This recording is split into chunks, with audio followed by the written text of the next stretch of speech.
Alamin po natin kung magpapatuloy pa ang pagulan na nagpabaha sa ilang lugar sa Mindanao. Mula yan kay Pag-asa Weather Forecaster Daniel James Villamil. Sir, magandang gabi po sa inyo. Magandang gabi, Miss Dayan, at sa ating mga taga-subaybay dito sa PTV4.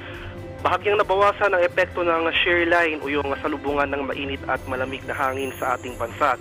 Maliwalas sa panahon na ating inaasahan sa Metro Manila at sa nalalabing bahagi pa ng ating bansa, may tsansa pa rin tayo ng mga light rains o dagli ang pag-ambon na dala ng northeast monsoon o yung malamig na hanging amihan sa malaking bahagi ng Northern Luzon. So sa mga rehiyon ito ng Cagayan Valley, Cordillera at Ilocos Region. Sa Metro Manila at sa nalalabing bahagi ng ating bansa, may tsansa naman tayo ng mga pulupulong pag-ulan na may pagkulong at pagkidlat na dulot ng localized thunderstorms. Agwat ng temperatura sa Metro Manila bukas, posibleng maglaro mula 23 to 31 degrees Celsius. 15 to 24 degrees naman dito sa Baguio City at 24 to 31 degrees Celsius sa Legazpi City. Sa kalagayan ng ating karagatan, wala na tayong nakataas na gale warning sa anumang baybay ng ating kapuluan, kaya naman malayang makapalaot ang ating mga kababayang mangingisda at may mga maliliit na sasakyang pandagat. Iba yung pag-iingat pa rin sa ating mga kababayan na maglalayag, partikular na sa silangang baybayin ng Southern Luzon, Visayas at Mindanao dahil inasan pa rin natin ang maalong karagatan sa nabanggit na lugar. At yan naman po ang latest mula dito sa Pag-asa Weather Forecasting Center, Dan Villamil Gulat.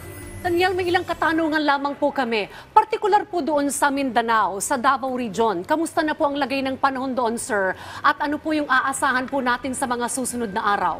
As compared po sa mga nakarang araw, nabawasan na yung mga pag-ulan na mararanasan sa nabanggit na lugar. At inasan pa rin po natin ang generally fair weather conditions sa susunod na 3 to 5 days. Pero maghanda pa rin po tayo sa mga tsansa ng localized thunderstorms at since may mga pagbaha po tayong naitala sa mga nakarang araw, kung may mga thunderstorms man tayong maranasan, posible pa rin pong mangyari ulit yung mga biglang pagbaha at pagbuhol ng lupa, lalong-lalo na kung saturated na yung lupa sa nabanggit na lugar. Sir Daniel, yung bang nangyari sa Davao Region, anong naging dahilan ito? Shear line ba? At ano po yung mga lugar na nakakaranas ng pag-ulan dahil po sa shear line, sir?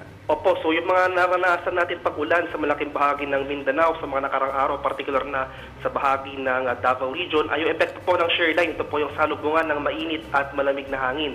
Sa ngayon po, nabawasan na po yung epekto ng shear line at wala na po itong lugar na naapektuhan sa ating bansa. Kaya maaliwalas na panahon na po ang ating inaasahan sa malaking bahagi po ng ating bansa. Okay, mayroon pa po bang ibang weather system po ang umiiral po ngayon, sir? Sa ngayon po, inaasahan natin ang posible na muling pagbalik na epekto nitong easterlies o yung mainit na hangin galing sa Karakatang Pasipiko sa bahagi po ng Visayas at Mindanao. Kaya saan pa rin po natin yung mas mataas na tsansa ng thunderstorms. Ito yung mga biglaan, ngunit panandali ang buhos ng ulan sa silang bahagi po ng ating bansa. Okay. Dito naman po sa Metro Manila, baka may mga plano pong lakad yung ating pong mga kababayan. Ano po yung aasahan po nila over the weekend? Uulanin po ba, sir? Over the weekend po, inasan pa rin po natin since bahagyang humina ang epekto ng amihan sa Metro Manila, asahan natin na muling tataas yung tsansa ng mga pag-ulan na dala ng thunderstorms. Especially po sa hapon hanggang sa gabi, ngunit maaliwalas sa panahon naman po ang ating inaasahan throughout the day. Well, maraming salamat po sa weather update, Pag-asa Weather Forecaster, Ginoong Daniel James Villamil. Maraming salamat po, magandang gabi.